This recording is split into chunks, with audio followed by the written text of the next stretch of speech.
Hi there, hope you're having a lovely day so far.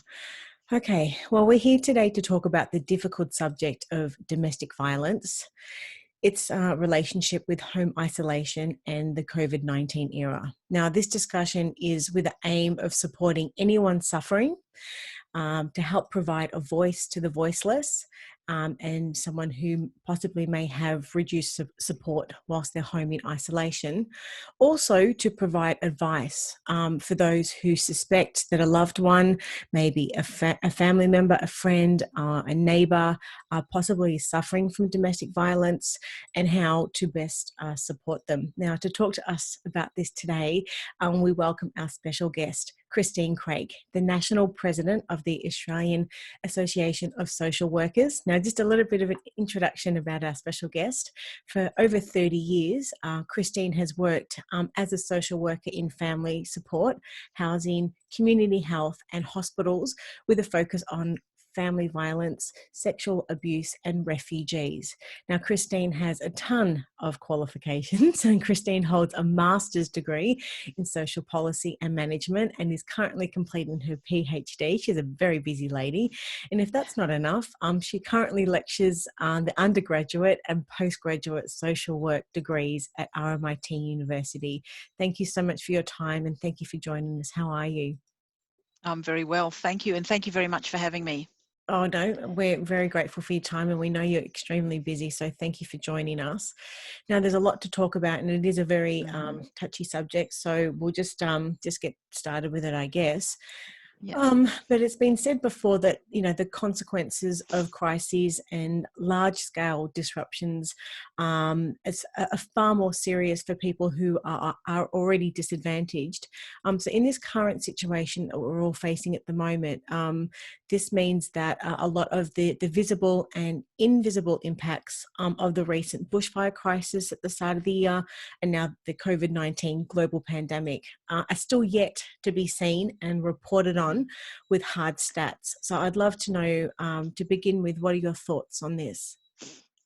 Well, I suppose disasters aren't new. Like we've been through horrific bushfires in Victoria in the past, and there has been a lot of research around disasters, bushfires, earthquakes, tsunamis, all manner of disasters that shows us that those that are already sort of in a disadvantaged situation bear the brunt of the disaster.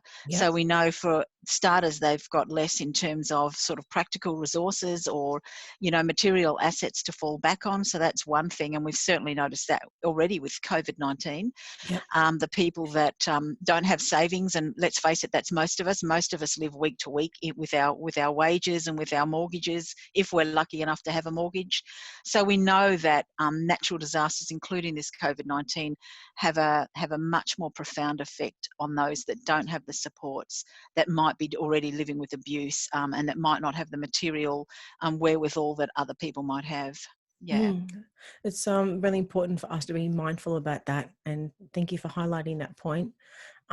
In many ways, I guess the world has really stopped at the moment, and we have slowed the pace of life quite a bit at the moment. We're not running around as much, and we are spending a lot more time at home. But this doesn't necessarily mean that family violence has stopped. And, with the increased pressures of job losses, unemployment's obviously increased significantly, financial pressures on families, and those living in sort of smaller areas, not possibly even having enough personal space, homeschooling, there's a whole list of different things, of course, that we could go on about. So from that perspective, do you think it has made it a lot harder for people who are affected by domestic violence to actually reach out to others for help and support at the moment?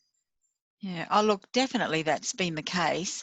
I think when we're looking at family violence, we're really looking at a behaviour that's based on sort of power and control.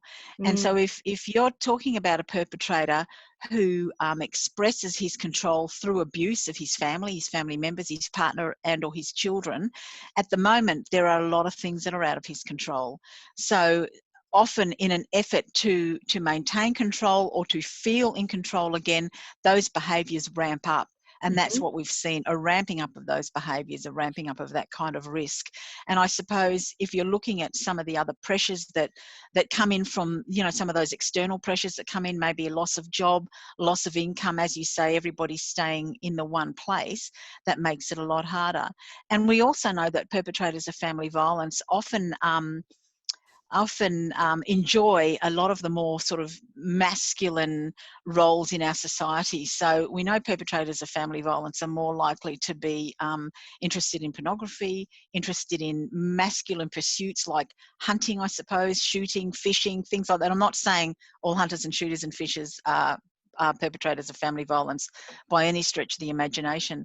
But I do know that some of those activities that take some of these perpetrators out of the house have also been stopped. So, it's much more of a powder keg effect within that home at the moment. Mm. And along with this, I guess it's been said that the sector, the family violence sector, has not so far reported the expected increase in demand for its services at the moment. But this Yeah. situation really is far from being anything that's positive. And if anything, it's quite concerning as domestic violence support services are reporting a 30% drop in callers asking for help, which is really alarming and quite frightening. So Yeah. can you tell us a little bit more about this? Okay, well, I think that statistic was more so the beginning towards the middle of April. Things have started to ramp up in the meantime. So we know that, I've got a few statistics here. We know the family court has had a 40% increase in urgent applications to do with family violence. We Mm-hmm. know the Federal Circuit Court has 23% increase. The magistrates courts that deal with intervention orders has had a 50% increase in the last few weeks. Calls to women's legal services have 50 to 90% of those calls are related to family violence and COVID-19 issues. So we know that a lot of that the calls are starting to ramp up, and it may not be to, say, crisis services to say, get me out of here, but it may be to legal services and other services to say, what can I do about this? What are my rights here? I really need some help. Mm-hmm. Yeah, Yeah. I'd actually read before that the professionals in the sector had interpreted the previous the stats I was talking about before, the 30% drop Mm-hmm. in requests, was basically a sign that those who are basically self-isolating with their abusers no longer feel safe to ask for help. So, I mean, Yeah. do you think that these family members and their children or anyone in this scenario is more at risk at the moment of sort of like violence Yeah. I guess than ever before at the moment, given that they are sort of stuck in a very close environment with their abuser. Oh, I definitely think the risks have increased in the last 4 to 6 weeks well, in Australia. I mean, we can only talk about what's going on here, I suppose, but I know it'll be reproduced everywhere.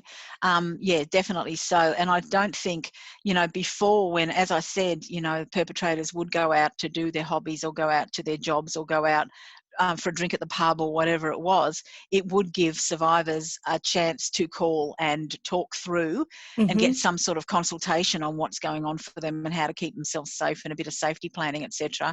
Whereas they don't have those opportunities at the moment. Mm-hmm. Yeah, that's definitely right.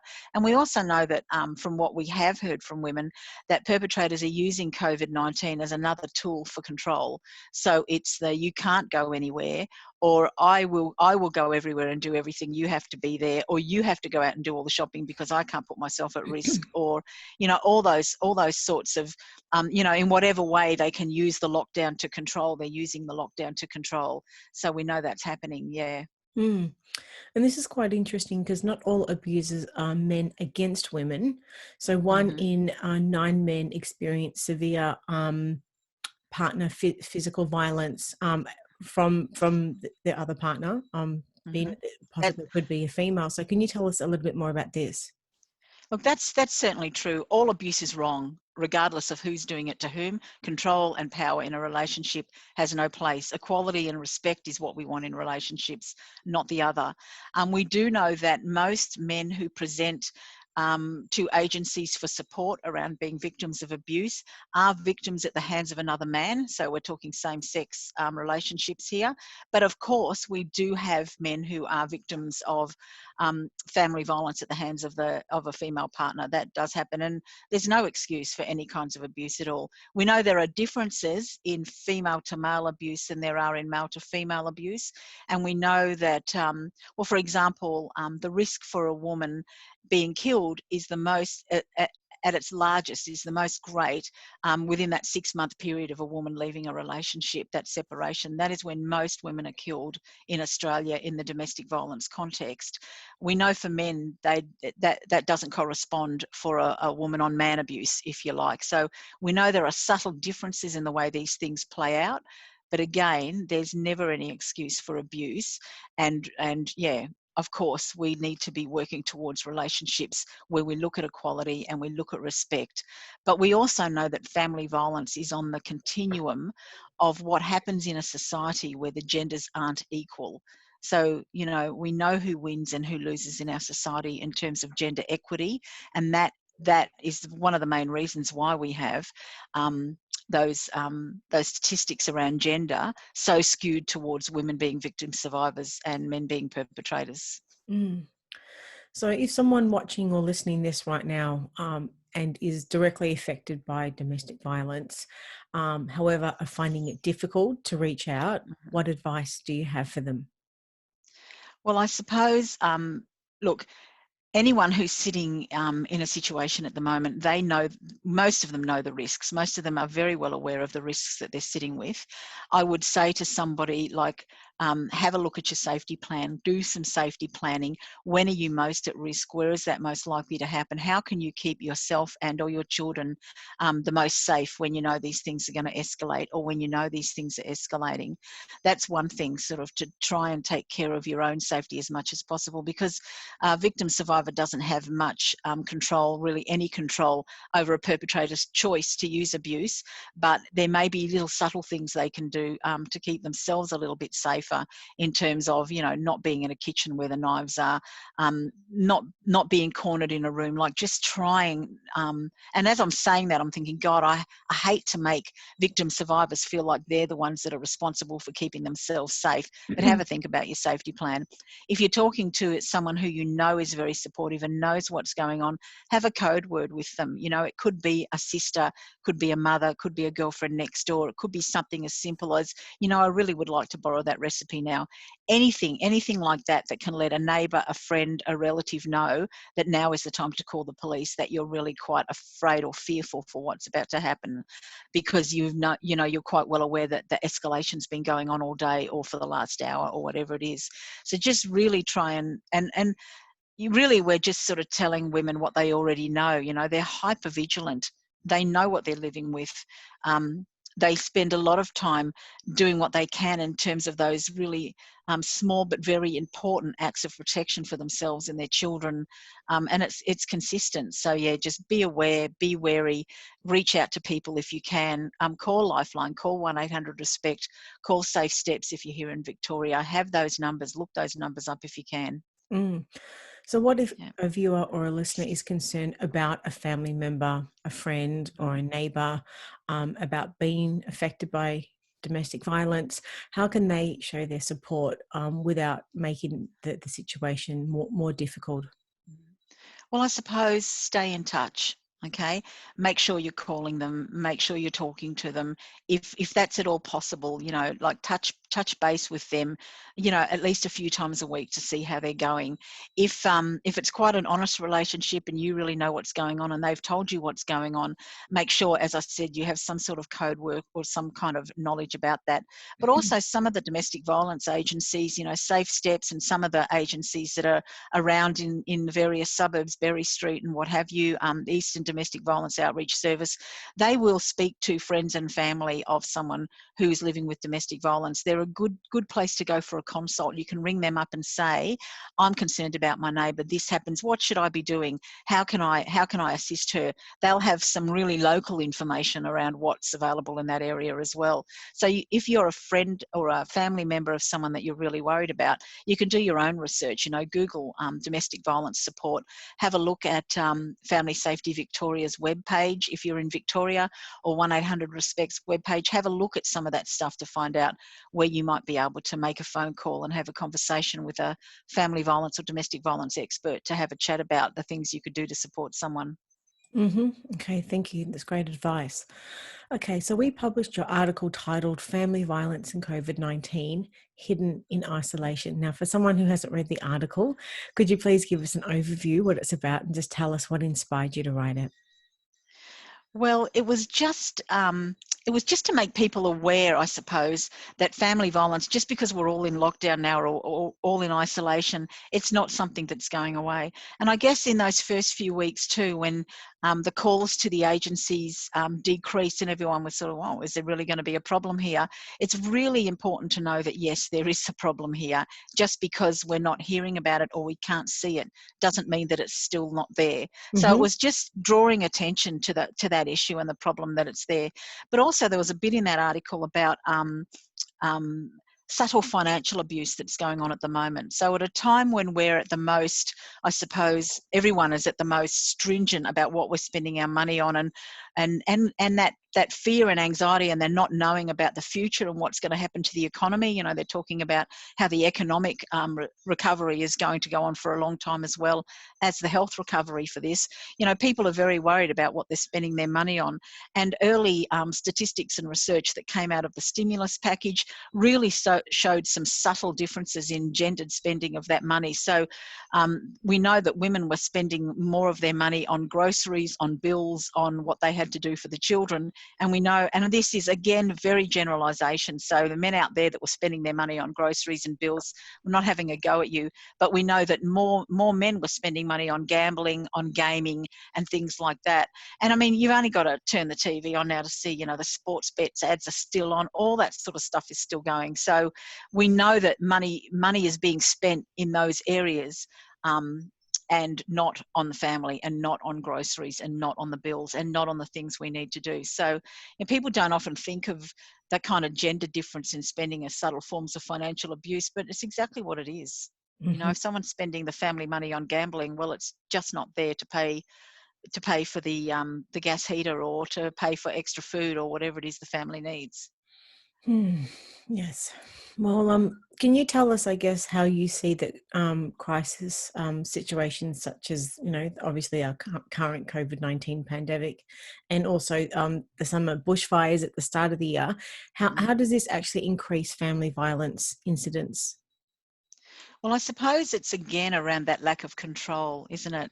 So if you have a certain portion of the population that feels a sense of entitlement to control what goes on around them, and now all of a sudden they can't, and their usual means of control, or the usual idea of what they can and can't control, has gone out the window. They want to try and find that somewhere. And perpetrators choose to control their families because they don't use those same tactics on their bosses or their work colleagues or the people that they catch the train in and out with, or anything like that. They save these behaviours for the people that they lived with. So it really is that sense of entitlement over their family, and they choose to exert that control over those who they think are the most vulnerable in their life and who they have a right to control.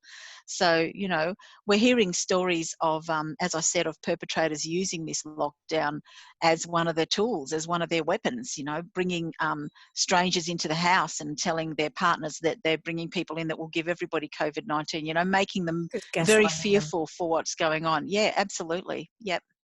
Mm. Yep. And I mean, how can survivors and or their friends and family have access to services if they need help leaving a violent situation during this time? Yep.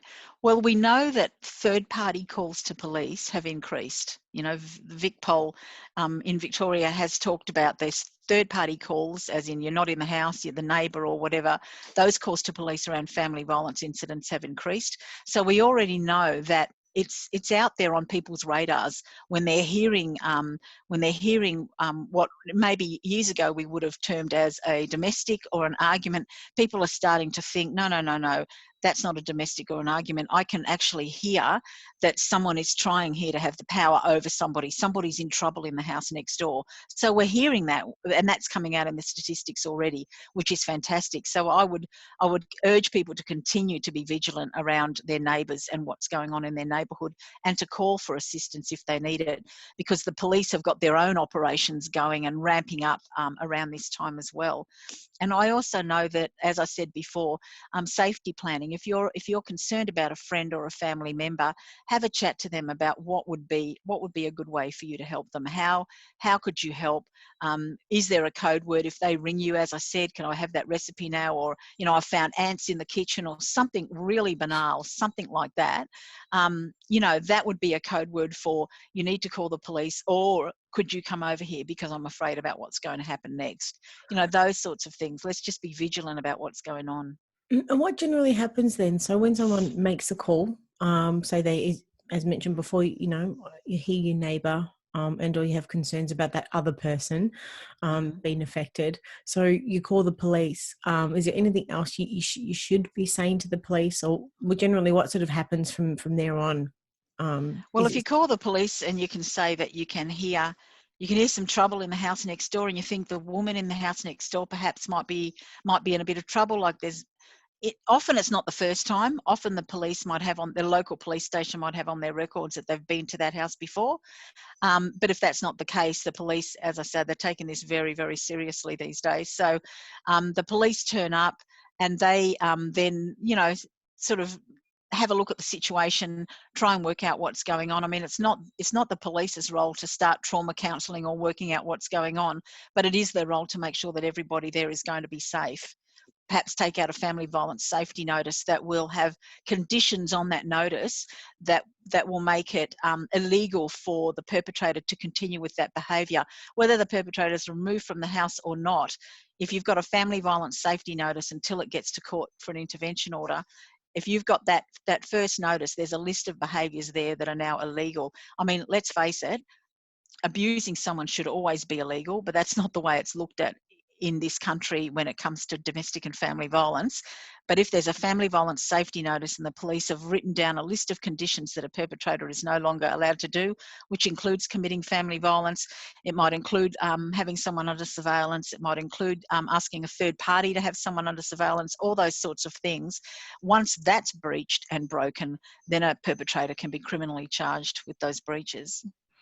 What about child protection services at the moment? I know that when children usually are in the early education sector, when they're at kindergarten, preschool, daycare, you know, educators, as part of their job, sometimes have got to just keep their eye on just the health and wellness of children, provided that at the moment the children don't have a lot of that added sort of external exposure, and the likes of Berry Street and all these wonderful organisations that do this work.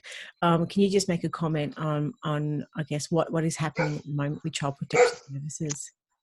Sorry, Bella, stop. Puppy. That's my beautiful dog.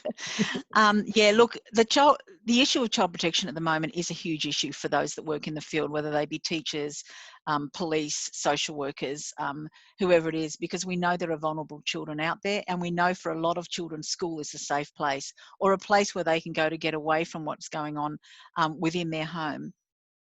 We also know that a lot of teachers and social workers and child protection workers are well aware of who these children are and the families that they sit in. So I know, for example, that there are a lot of social workers that are outreaching to those homes, whether it be through phone calls or through computers, or even, you know, through turning up. And I know the same with the teachers. The teachers are really encouraging those vulnerable children to be attending school, so that they've got some sight on them, some eyes of sight on them, and we know what's going on for them, and we can see how they're going. Yeah, but it's a real worry at the moment, because those children, a lot of them are hidden at this particular point of time. But I suppose for any worker really who's out there, and especially social workers that work in this field, I know there is a myth, and sometimes it's a true myth, that women don't like to report because they are afraid of child protection. And often a perpetrator will have said to a woman, if you call the police or if you call welfare, they'll take the children off you. You're going to lose your children, and that's how that's going to happen. But I know more and more we have social workers now that are concentrating on the behaviours of the perpetrator and the consequences of the perpetrator's action, rather than seeing the mother as someone who has a failure to protect. They're seeing the perpetrator as someone who has a failure, who where the failure sits. So there's been a slight shift in that pivot from who we're looking at when it comes to family violence, and who we're looking at when it comes to responsibility for the family violence within a family. So I think the COVID-19 situation might assist that, or it might just stretch out that pivot. I'm not really sure. But things are certainly changing in that field in terms of who we look at, whose behaviour we're looking at. I mean, mothers, not just mothers, but non-offending parents all over do an awful lot to protect their children, and do an awful lot, or there's an awful lot of those acts of resistance. So even if you've had a night where you've been abused all night, even getting up that next morning, getting up for those children, making them breakfast, at the moment ensuring that they're sitting down and starting on their schoolwork, and that the house runs smoothly, etc. That's huge protective behaviour by a non-offending parent in the face of the ambushing that's going on by the abusive parent. So we often don't look at all those little acts of behaviours, acts of protective behaviours that keep children balanced, if you like, in a family where a perpetrator's abusing members of that family. So, those are the sorts of things that we need to be looking out for, what's actually happening in those homes to protect those children and to keep that balance going. Well, we know that women are afraid that they may lose their children if they reach out for help about family violence, and that children are also at risk of violence themselves. So I'd love to know from your perspective, how can social workers help to keep families together but still address violence?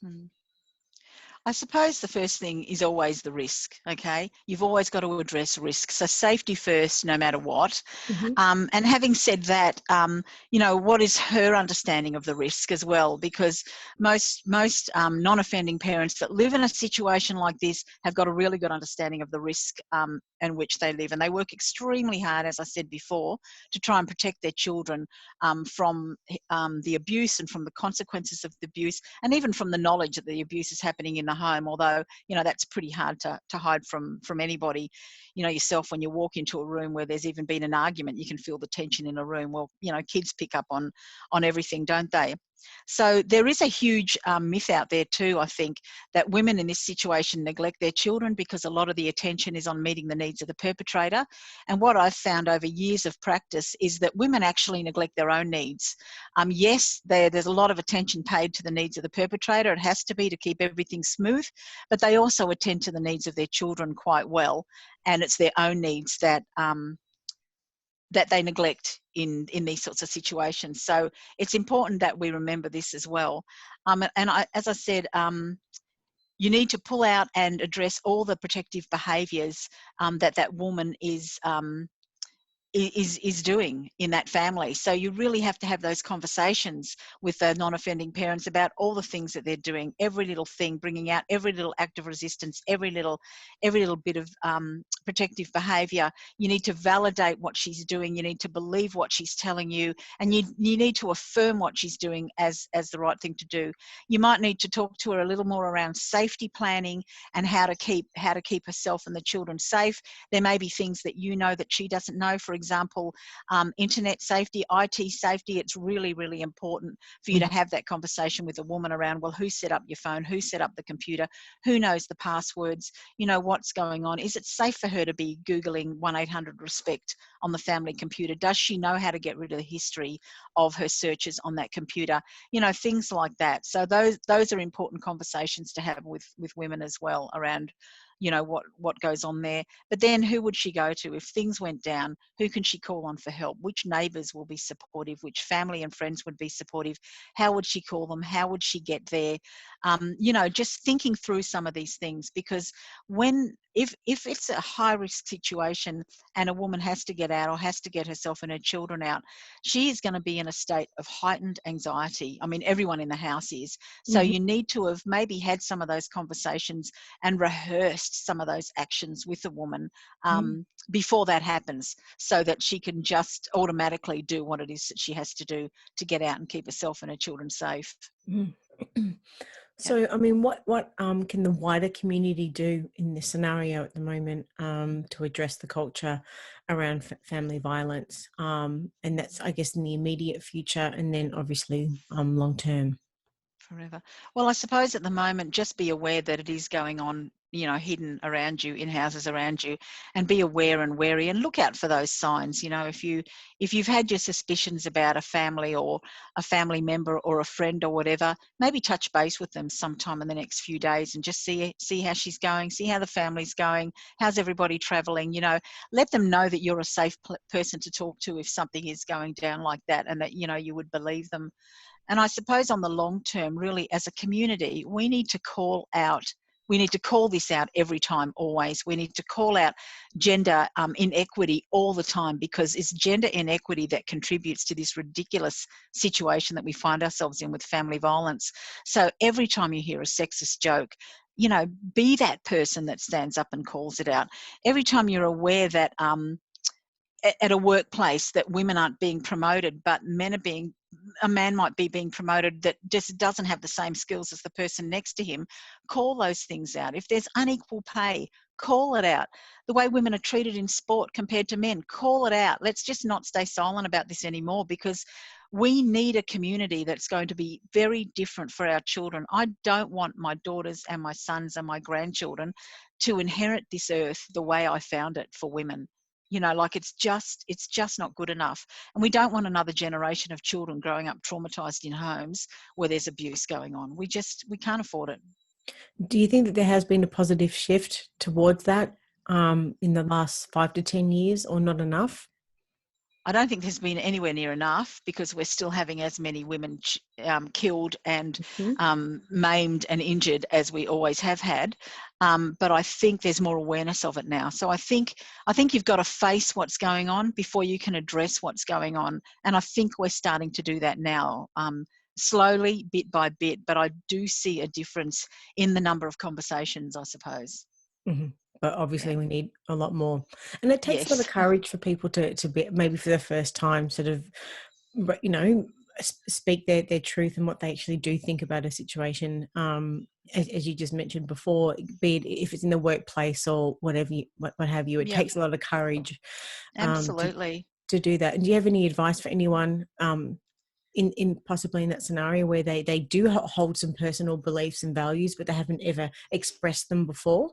I Um, suppose find some people you trust, like, you know, have some sounding boards, find people you trust, and talk about a way forward with some of that stuff.